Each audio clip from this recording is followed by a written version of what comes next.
શરૂ કરો.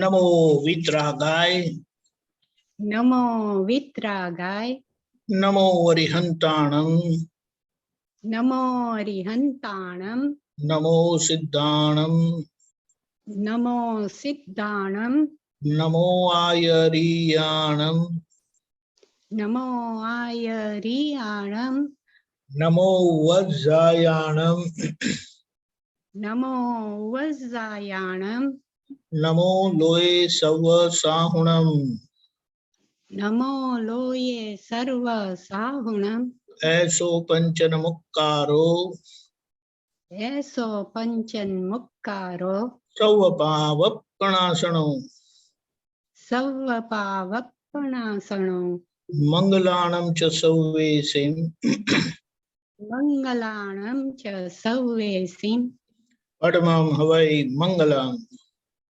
પડમમ હવૈ મંગલમ. ઓમ નમો ભગવતે વાસુદેવાય. ઓમ નમો ભગવતે વાસુદેવાય. ઓમ નમઃ શિવાય. ઓમ નમઃ શિવાય. જય સચ્ચિદાનંદ. જય સચ્ચિદાનંદ. Jai Satchidanand. Everybody, જય welcome. Sachchidanand. English version of Akram Vignan, Vitrag Science, Holistic Science of Dada Bhagwan. Okay, we already have a question, Chachabai. Yes, Jai Satchidanand everyone. Ranjit Jai Satchidanand. Deepakanandji Jai Satchidanand. જય સચ્ચિદાનંદ. I have sent in WhatsApp one photo, 2-3 photos. Please, can you please take it out?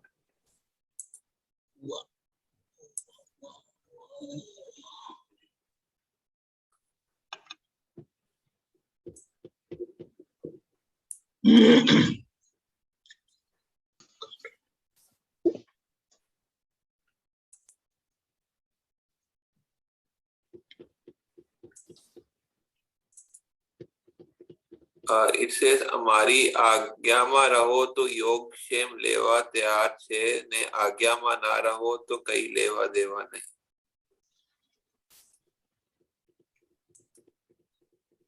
Okay, moment.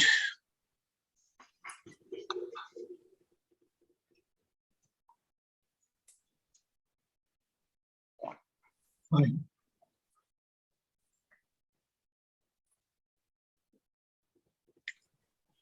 Okay, so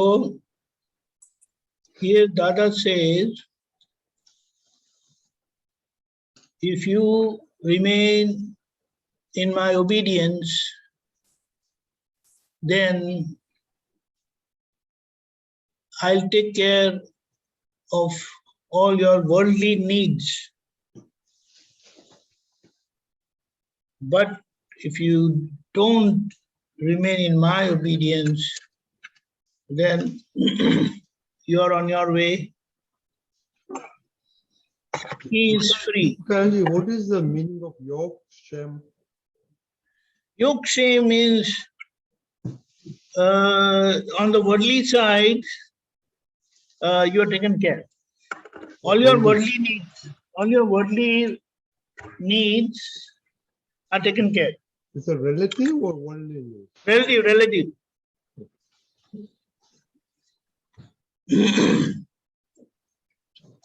It is on the worldly side, but that surety he has given.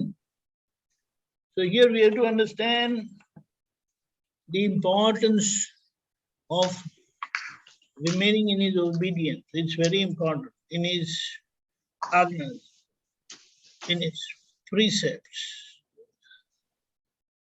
Okay. Yeah, okay. Can I ask one more? Yes. Yeah, but this is what, because if you analyze the agna, then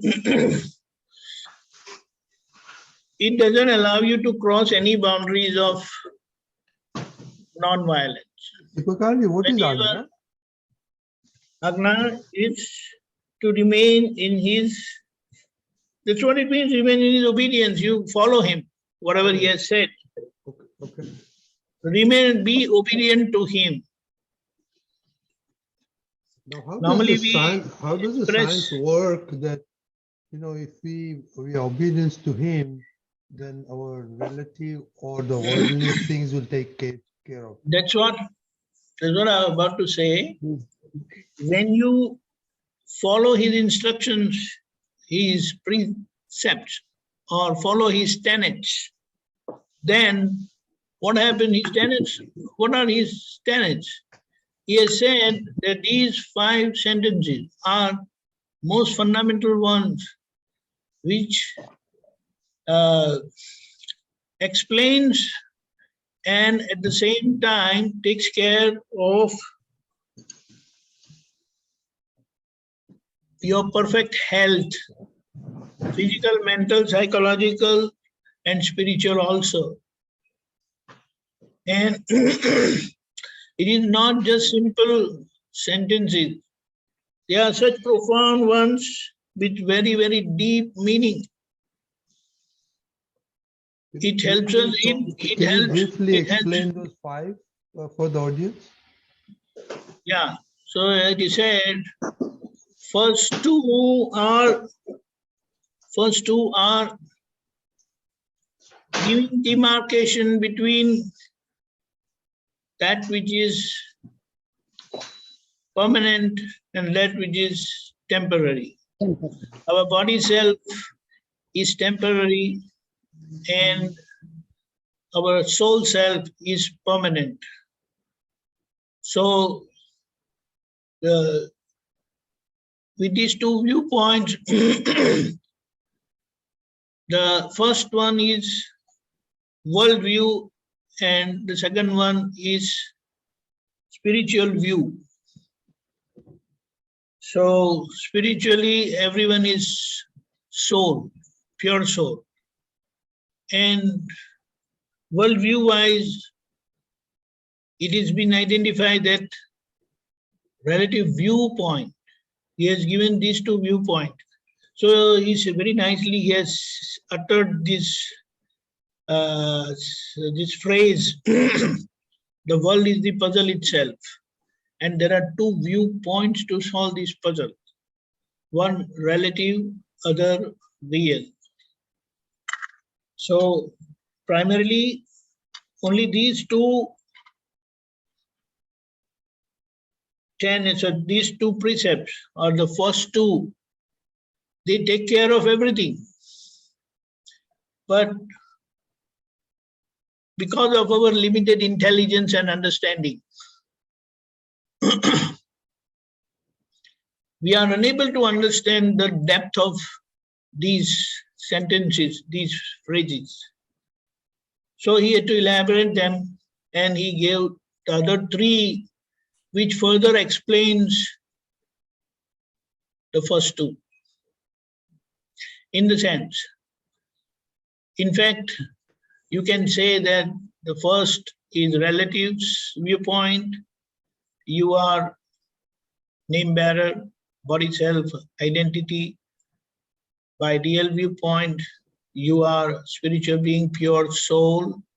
You identify, you understand that you are soul, self, and not the body self. So the soul is permanent and body is temporary. Further elaborating on the body self side, that everything, whatever today's world we see around full of activities, is the whole world activity is operated by natural power of cosmic power of what he has coined the name as Vyavasthit Shakti. Vyavasthit means perfect, orderly way. So the nature is working in a perfect, orderly way. Why it is said? Because it doesn't work of its own. It is not doing of its own, but whatever was previously projected and caused in the form of projected doership, that goes into the nature And then when the results come, the nature operates based on those projections. That is why they said the present life is effect only. But while living in this effect, we don't know the science behind the happening of this world. And we can say our world, our body self, activity in interaction with the world and worldly people. So we find things at fault. At times we are happy with it, at times we are not happy with it. But then the outcome of these two extremities is we end up getting driven away by our likes and dislikes and end up in fresh or new projection, doership projection. And based on those doership projections, which are very wild in the sense there is no limit, like the sky is the limit. Because you are driven by your own ignorance, and because of that ignorance, not knowing the science behind happening, you end up projecting for your own self, and you conceive yourself in a causal way into the nature. And then when the result is given by the nature, it is perfect in an orderly way. So not knowing this projection doership continues, and birth, death cycle, or we can say death and birth cycle, they keep going on and on and on. And when one gets the understanding, the wisdom of right knowledge, that who truly the creator is, although God is identified by worldly religion, it is identified as God is doing. That's why it is said G-O-D. What does G-O-D means? One who generates, one who operates, and one who destroys. That's G-O-D, God. But one who has reached that highest level of perception, like the Absolute One, Tirthankaras, and fully enlightened souls, called Gnani Purush, they have revealed this fact. Not that what the world believes and identifies God as creator, operator, and destroyer is wrong. No. But one who doesn't know this science, then for him to accept God as creator, God as operator, and God as destroyer is right. And he must believe in that understanding. Otherwise, he will take the reins of nature in his hands and can or does end up in wild projections, which ends up in pain and suffering only. So the third one says the world is operated by the universal cosmic power of what he has coined the name as Vyavasthit Shakti. That keeps everything in an orderly way. The fourth one says all these people with whom we interact in the world, whom we say as relations, not just your blood relations, but whomsoever we interact with. He has nicely explained this by saying that whoever our eyes exchange, we see eye to eye, come across eye to eye, that is relation. Without this eye to eye contact, there is no relation. So even in your office, wherever you're working, you're studying, you are living in the community, that area, that city, that locality, if the population is like 1,000, let's say, very small count, you will never come across all those 1,000 people in the sense there won't be eye-to-eye contact with all those 1,000 people. But yes, of course, you will come across a few, and with them you have a relation. And it is through these interaction and through these relations only you come across happiness and unhappiness in your life. They give happiness, they give unhappiness, you give happiness, you give unhappiness. So this is how this exchange takes place. So like today's world population are almost touching 8 billion. So it is said you have no connection with these 8 billion people, not to worry at all. But just for a few thousands, we can say, because other people whom we interact is so brief, hardly any time, maybe a few hours, maybe few minutes, and some people you spend a lot of time, and family people you spend like every day, like 15 to 18 hours a day. So this is where your relations are very strong and very sensitive also, because you keep interacting with each other daily basis. 15 to 18 hours is a big time. And with these relations, we have not handled them amicably, in the sense, because of the previous projected doership, which could be positive, which could be negative, in the sense which could be, you might have given projected happiness to give happiness, or you could have projected to give unhappiness. That is, you have decided to hurt someone. I'm not going to leave that person. I will do this, I will do that, etc. So with that doership projection, what happens is now you get those inspirations. And the inspiration is not given by God, but in the presence of the pure soul God within us, we get inspiration from this natural power of, cosmic power of Vyavasthit Shakti.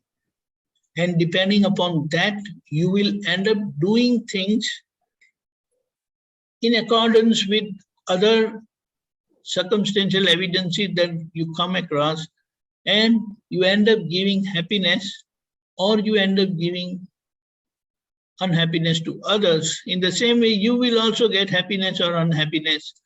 And there are after effects of that happening also. In the sense, if I do good out of my previous positive projection, then I will be doing good because of the positive projection.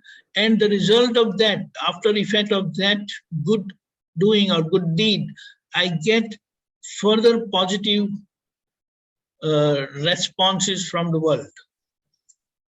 On the other hand, if I do anything negative, I hurt others, then on its after effects, because I hurt others, I end up getting further negativities in my life. That happening cannot be changed because it is like a chain reaction. But while it is happening, you have the choice to change your projection. That is where the wisdom of right understanding lies. So if you come across bad happening, unhappiness, pain and suffering, then definitely there's something wrong was done previously. So you can correct yourself and decide not to do such wrong anytime in future. At the same time, if you end up hurting others, then you can correct yourself also. In the same way, by correcting, feeling sorry for what wrong you did, and at the same time, resolving not to commit them again, not to repeat them again. So this way, you are projecting positivity into the nature, and that's how you end up building positive deeds, which will give you happiness. And when such positive deeds accumulate, you come across wise person, self-realized person, and that's how you get the wisdom of right knowledge. And with that knowledge, right knowledge, right spiritual knowledge, you get liberated. So, and the last one deals with saying that what is the purpose of your life? The purpose of your life is you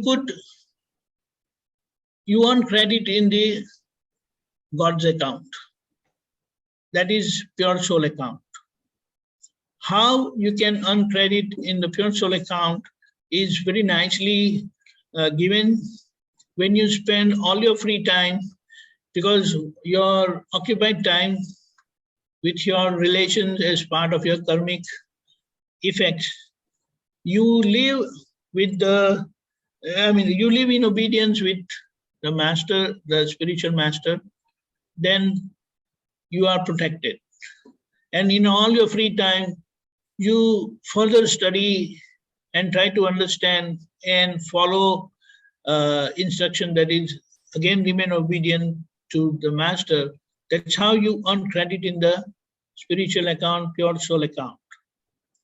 So, and yes, if you spend time in entertainment, it doesn't say don't spend time in entertainment, but have some reasonable time for your spiritual accomplishment and spiritual earning by doing and direct as per the directions of your master. So that's how both the things get balanced. It doesn't say don't have entertainment, but it's like 20%, 25% entertainment, 75%, because human life is for spiritual accomplishment. Everywhere in the world nowadays, things are very, the people are talking about, we are spiritual beings. We are not just bunch of mind, speech and body. And it's our goal of life is not to just live, enjoy and die. We are spiritual being, understand our spiritual state, our pure soul, godly state, divine state. And once you know, understand and live as per these knowledge and wisdom of knowledge, then you will earn such deeds, you will earn such positive karmas with which you, with that understanding and wisdom of knowledge, you will balance all the karmas and get freed and emerge as pure soul, get liberated. What they talk of or they say about salvation. Deepakananji, very good. Let me sum up this a little bit, what I heard. So you're saying we get inspirations, bad or good, which are happening. And then from there, we have a choice and to correct and resolve. So that is how, we can build up good karmas and good life for the future. Am I right in this? Correct. Okay. Yeah. Thank you. Thank you. Kashyap, are you done? Yeah, can I ask one more, please, if it is not? Okay. Yeah. The next it says, aham no vando nathi, ahankar no vando che, aham ahankar nathi. What it means, aham means I am. And ahamkar is I am Dr. Kashyap. So aham, as I am a spiritual being, is right. There is no problem, because you exist as a spiritual being, what you are. But to claim as your body self as I am is called ahankar, because that's not who you are. Okay. And it's very nicely given, ahankar nathi. I am, that is, ego is no problem. But egoism is a problem. So here, aham plus kar, there is a kriya in the I noticed like that. Is it correct? Come again? What is it? In ahankar, it is aham plus kar, means there's some kriya going on with the Not this kriya, your connectivity. Connectivity. Right. Means False. Your wrong connectivity is where it is obstructive. It is wrong projection. Correct. Okay. Correct. Okay, got it. Okay, thank you very much. Jai Okay, Satchidanand. thank you. Satchidanand. Meet and Sheetal, if you have any questions. Okay, Deepakananji, I have a question then. Okay. Okay, please. Previously, we have been talking about what do we call 9 columns, but in other words, we call 9 code of conduct. And Yeah. we dwelled on the first one quite a bit. So can we take up the second one? Yeah. Okay, hold on a minute. First thing, Hold on a minute.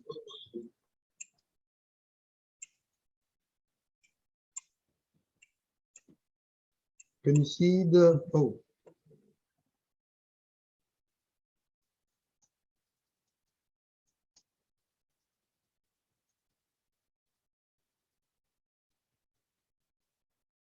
Okay, I have first and second one on. Can you see that? yeah.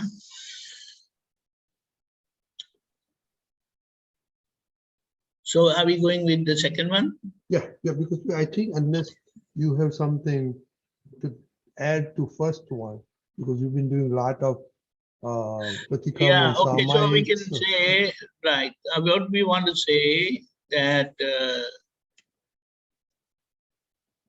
O Supreme Self, O Lord, may you bless me with such an infinite inner strength as would restrain me from hurting, causing someone to hurt, or supporting someone hurting even slightly the ego of any living being. May you bless me with such an infinite inner strength in the philosophy of relative pluralism, that is called Syadvad, in thinking, speech, and conduct, as would restrain me from hurting even slightly the ego of any living being. If you can just, if we can just briefly explain this, everyone exists and live by identifying themselves as body, as I am. That is name as I am. Name is given for identity to every individual, and that is where everyone identifies themselves by their name, connecting themselves with the body. And we end up dealing in every relation, we have interaction, worldly interaction with family, with work people, with your surrounding, with your friends, and we are dealing with a living God inside. But people are not aware of that inner God. They believe that and identify themselves by their name. So you have your own ego, and the other person has his own ego. And with that connection, everyone believes and have their own beliefs and live by those beliefs. So when you deal with anyone, you are dealing with bunch of beliefs, and you have your own beliefs at the same time. So very nicely, Dada Bhagwan has revealed this fact. How will you live with this bunch of beliefs when you have your belief, people have their own beliefs, and you have to deal with them? So he has said, identify, recognize other people's belief, know your own belief. Anyway, you know your beliefs. Accept the other person's belief, adjust to their beliefs, and still remain in the center of your pure self. Again, identify the other person's belief, accept the other person's belief, adjust with the other person's belief so your belief doesn't clash with the other person's belief, and still remain in the center. So while staying in the center, outside, that is temporal, that is interactive, in the world, you interact and live with this adjustment as your center or main focus, then you will not have any problem in all your worldly dealings. Because everyone wants to live by his opinions, his beliefs, or his or her belief. And we have no problem. But with this awareness and with this understanding, we see that our belief don't clash with the other person's belief.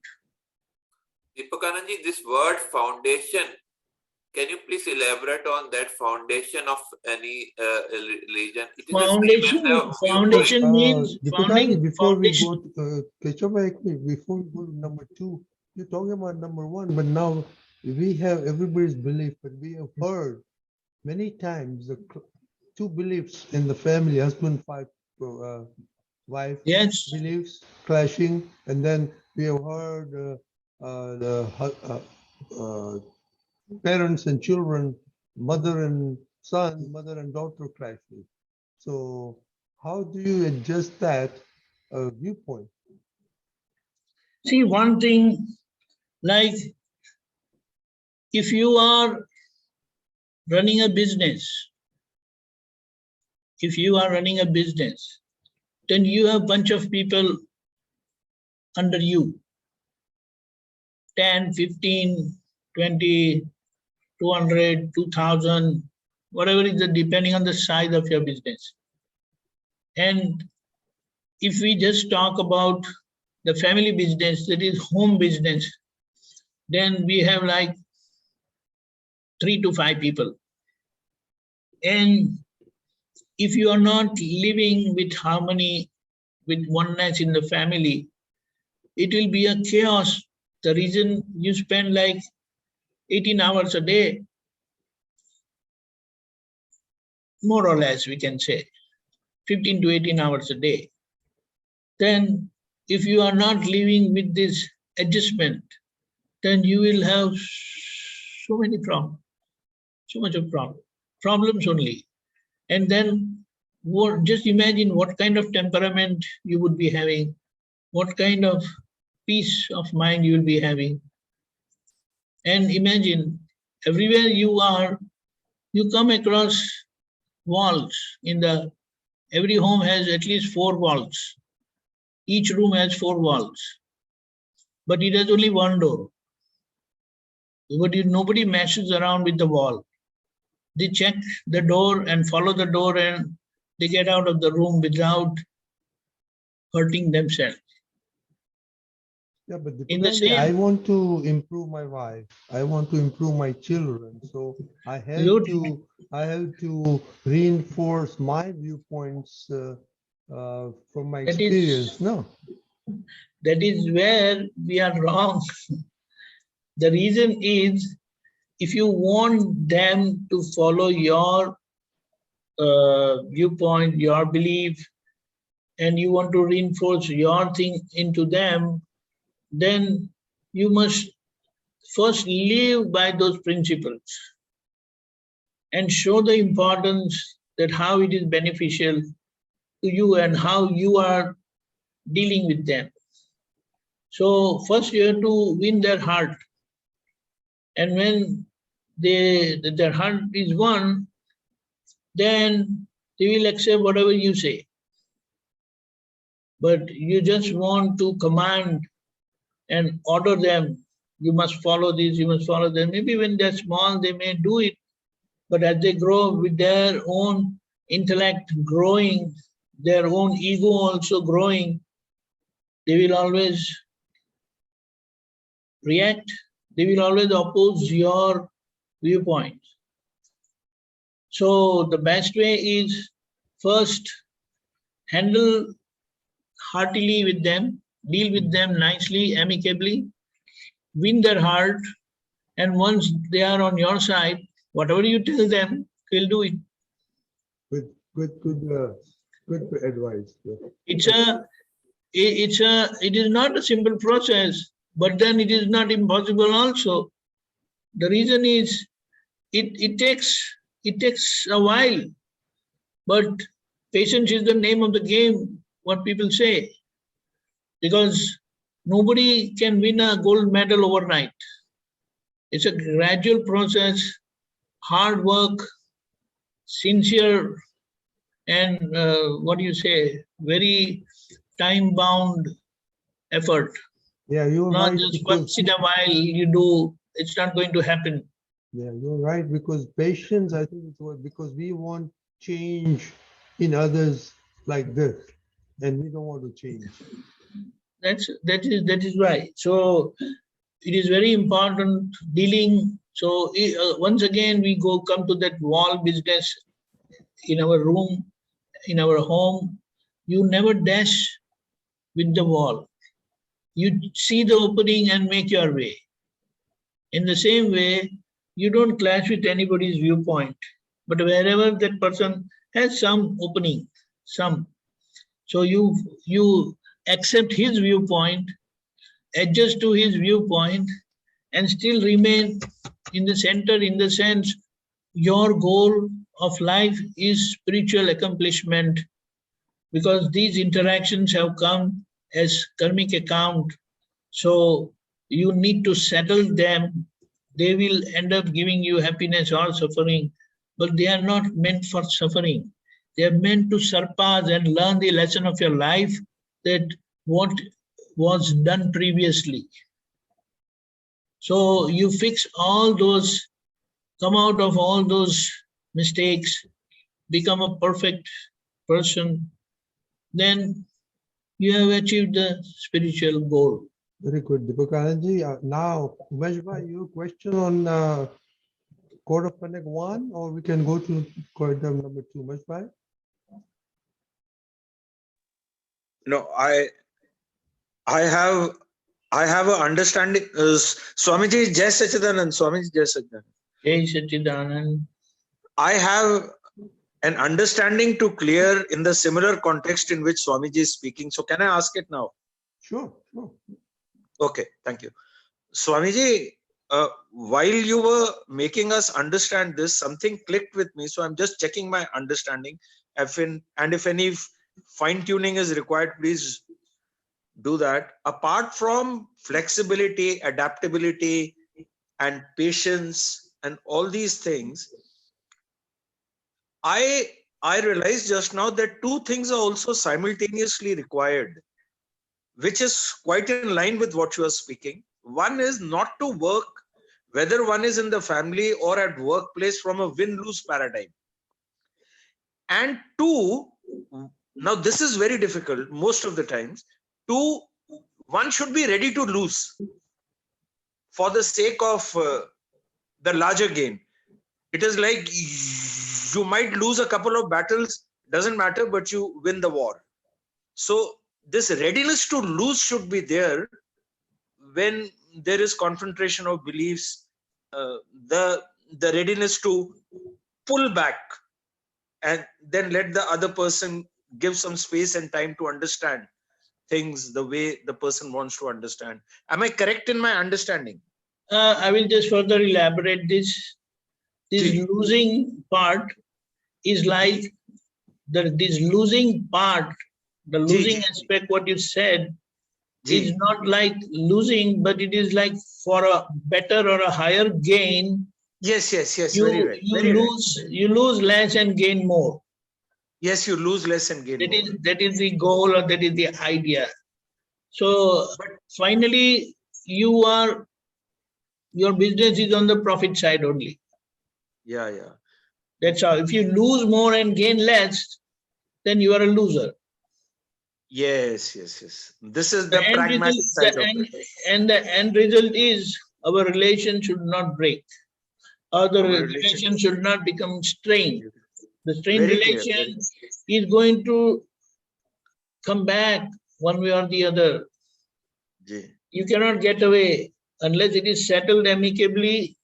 It will not go away, or it will not settle. You have to settle amicably, and then it is done forever. So the bottom line is that the relationship should not be compromised at any cost. Am I correct? Yes. That is the bottom line. Am I correct? Right. Very clear, Swamiji. Thank you so much. Thank you so much. Yes.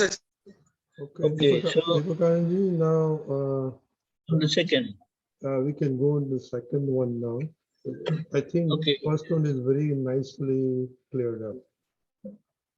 Okay, the second one relates. Now, first one was on ego. The second one is on religion. Now, okay, let me read through.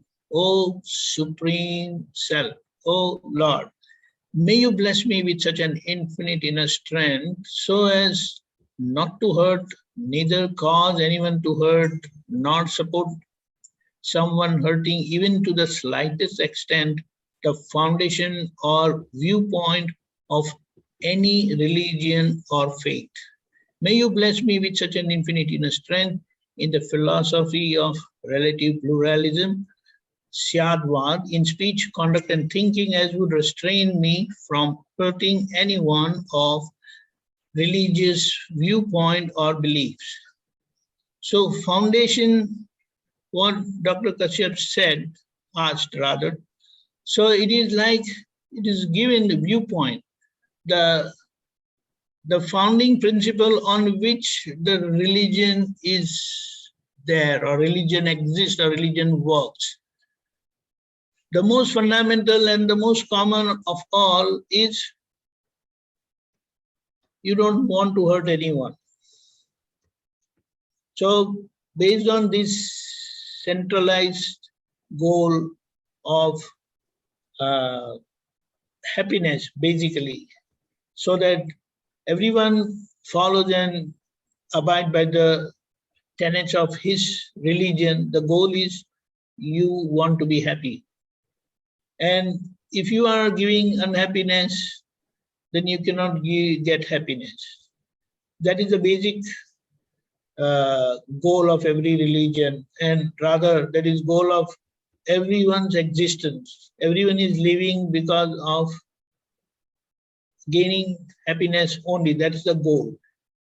And religion plays a vital role. So it is like religion is a guiding line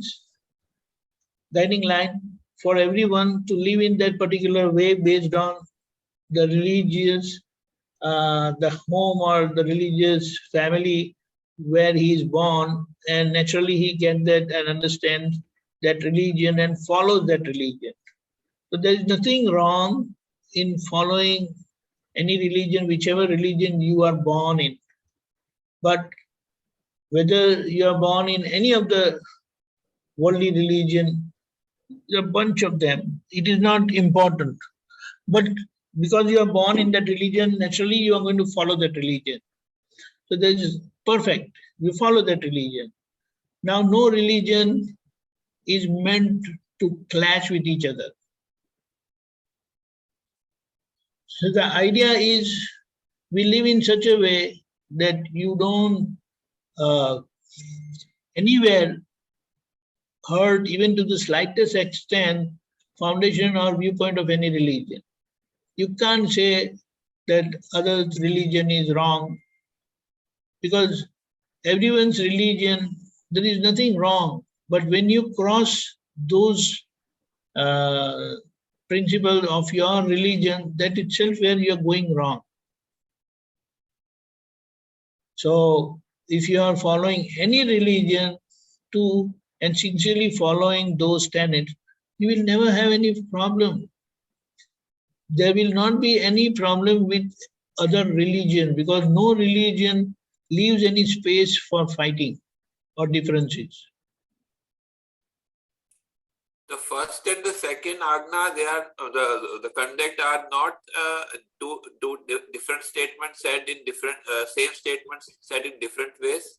Yes, that's the idea. Because it is like the first one is the only one, and it completes everything. Because this is the 2 to 8 is elaboration of the first one only. And when that first one is accomplished or achieved, then you get the benefit of the 10th one. You get the benefit of the 10th one, I mean 9th one, which says you become instrumental for the welfare of the world, in which your welfare is always included. Because here you see everyone, the belief of ego is ego is also a belief, kind of belief that I am. True, very true. So that's why all the rest of the diamonds, they are elaboration of the first one only. Thank you. Right. So the second one, in that, with that understanding, you have to accept other people's religion. That is very grosser part. But today everyone wants to claim their religion as number one. But very nicely, the way Dada has explained, every religion is like grade in the school, standard in the school, like how you are in first grade, second grade, fourth grade. No grade is wrong. As you grow in your religion, you go to a higher religion.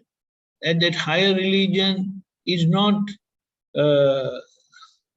disregarding the lower religion. But because you have accomplished those qualities, so naturally you get higher form of religion. And what is the higher form of religion? That religion which follows non-violence to a higher extent, to a deeper extent, to a wider extent. So finally, you want to become 100% non-violent, wherein your lifestyle, that is your dealing in the world itself, is such that with minimum violence you are living. So that is the idea. So no religion will clash. You understand? This is the idea. Okay, Umesh bhai, your question. And one thing, what I would like to say, Yeah. These diamonds, they act as a prayer, which acts as you are expressing your resolution, your life resolution. This is what I want to achieve. This is how I want to live my life, not to hurt anybody's ego, not to hurt anybody's religion, religious belief or faith. So when I decide that I will not do this, anytime I cross these boundaries, it will alert me inside and caution me to correct myself or to come back. That is the idea. Like we have decided to remain neat and clean. So every time we go out, we do anything, then you come home and clean up yourself. Every day we take bath. Every day we wear washed clothes. So why? Because we want to remain neat and clean, and the idea is we remain healthy, and you are healthy, you are happy. That's the idea. Okay? Jai Satchidanand. Umesh bhai, you have something? Yes, Swamiji, I have to validate an understanding. The beginning words, the first two words of this slide are universal projections. So what I want to ask is that ego can only project.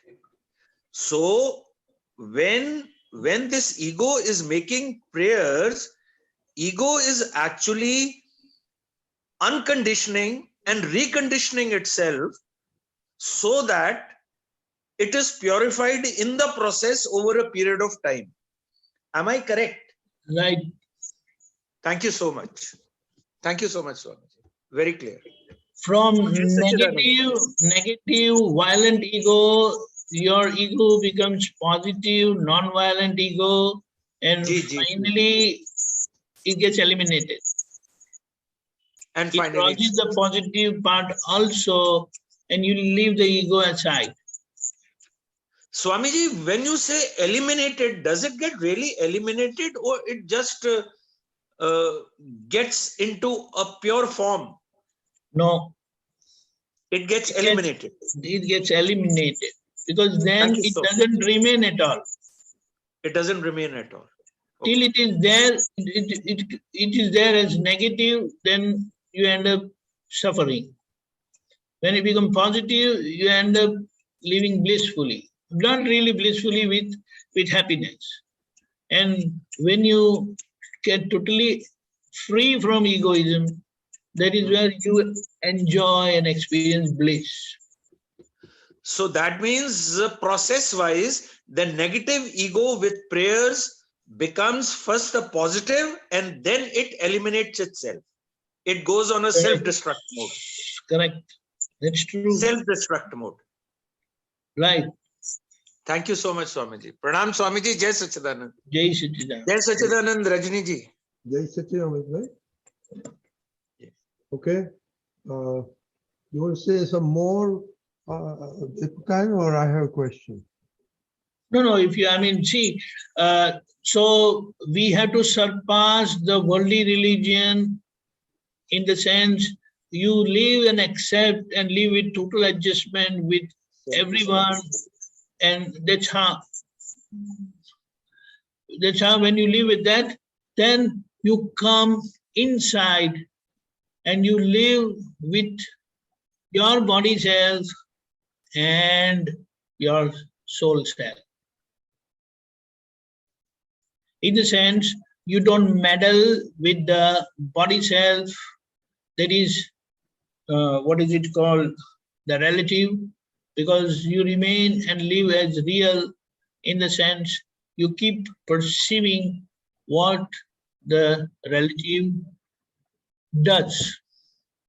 With the influential, with the inspiration of the universal cosmic power.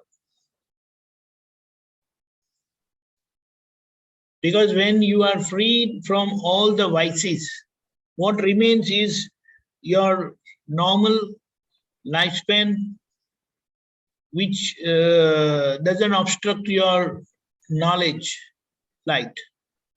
So that finality eventually comes wherein you will live as knowledge, that is absolute, with absolute knowledge vision only. Okay. Okay. We have about 8-9 minutes, and my question is very simple, but I think we may need a lot of time to do that. But anyway, I'll ask a question, so maybe we can continue next if we run out of time. The key thing is, you know, religious belief, viewpoints or beliefs. Now, you know, religion is, it can be taken as many things, like religion is one which we call, you know, which helps us to grow up in our spirituality, like the religions of the world, you know. But then also we have our own self-religion and our beliefs. You know, Come again, the last part. we have Self. also our self-religion and beliefs. So can you So dwell there on is that personal beliefs, like we can say, personal likes and dislikes. Okay. So that is possible. That is possible. Like you marry with someone, or you have friends who are of the same religion, follow the same religion, but individuals believe they are different, and they naturally differ because of the life background. So many other factors they work. So there should not be any problem if you are married to the same religion person or a religious belief person. But then there are problems because individual beliefs, they differ. There are personal likes and dislikes which needs to be addressed, it needs to be understood, it needs to be accepted, and it needs to be dealt with total adjustment. Then only you will coexist. Otherwise, you are living under the same umbrella, but there is no peace, there is no harmony. There is always a lot of noise that keeps coming. Yeah, yes, you're right. We have, Deepakananji, we have very few minutes. Let's take the last question for Womeshwar. Okay. Womeshwar? Haji, Swamiji, Jai Sachidanand, Swamiji, Jai Satchidanand. when the ego ends, do projections also simultaneously end? Projection is because of the ego only. When the ego Yes. ends, Projection Yes. also ends. yes, So when one stops projecting in life, that is probably an indicator of the ego getting annihilated. Am I correct? yes, to some extent, yes. But then To some it is extent. like it is like when you reach that state, that is ego free, or you are freed from ego, then naturally the projection also stops. Then what? Then That zero projection in itself is zero ego state. zero ego state.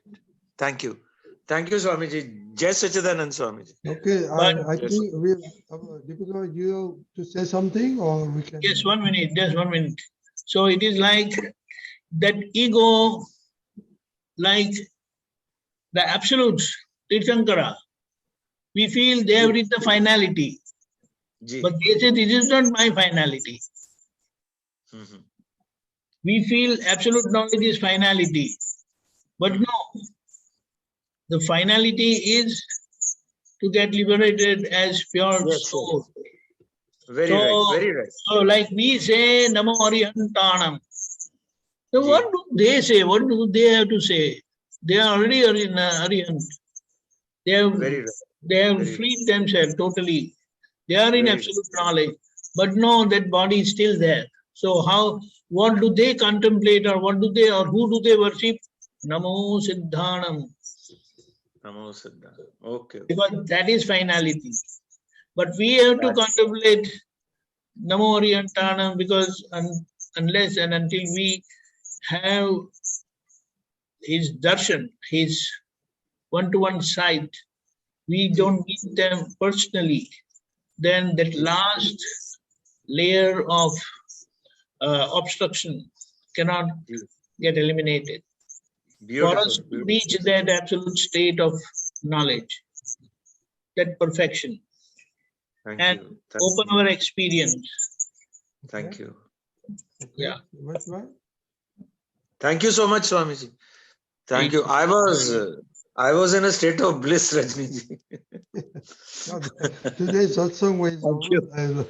like that too. Anyway, we have a couple of minutes, so I would like Meet any comment for today's session, and Shital before we close. Swamiji, thank you so much. Swamiji, Jai Sachidanand. Thank Jai you. Sachidanand. Meet. Jai Sachidanand. I don't really have any comments, but I really enjoyed today's satsang, and I learned a lot more about the first and second column today. Yeah, see, that is what we are looking for, something like just, just your thought. Very good, Shital.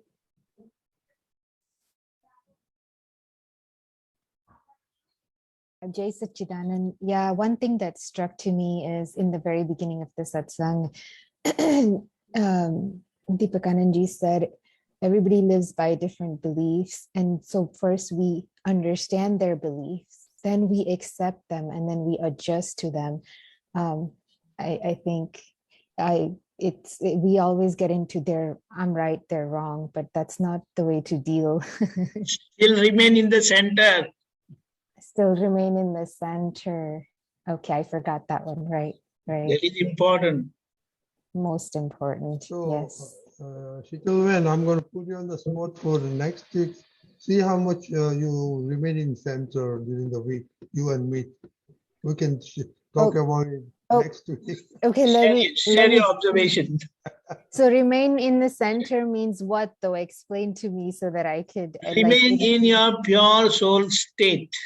Okay. So that is your identity, your real identity. Okay. And you are managing your relative self, guiding the relative self to understand the other person's belief, to accept the other person's belief, to adjust to the other person's belief, and that's how your relative remains balanced and real remains fasted. Steadfast. Just like when Nikhil or Keval tells you something, how you feel. That See, observation, and when you tell them Ratnibhai, their reaction. No, Ratnibhai, she's an actuarian. So she wants all the parameters to find its place and get a perfect answer. So it will be a good thing. Yeah, that is what let's see what, when they tell you to do something, you tell them what is where is your center? On the radius or circumferences or in the middle? Okay, and same thing with your interaction with Kush. Yeah. Okay. Yeah, our time is up. So, Deepakan, can you do 3 mantra? Meet and Shital can follow, please. Namo Vitragai. Namo Vitragai. Namo Varihantanam. Namo Arihantanam. Namo Siddhanam. Namo Siddhanam. Namo Ayariyanam. Namo Ayariyanam. Namo Vajjayanam. Namo Vajjayanam. Namo Loe Savva Sahunam. Namo Loe Savva Sahunam. Eso Panchanamukkaro. Eso Panchanamukkaro. Savvapavappanasano. Savvapavappanasano. Mangalanam cha Sauvesim. Mangalanam cha Sauvesim. Padamam Havai Mangalam. Padamam Havai Mangalam. Om Namo Bhagavate Vasudevaya. Om Namo Bhagavate Vasudevaya. Om Namah Shivaya. Om Namah Shivaya. Jai Satchidanand. Jai Satchidanand.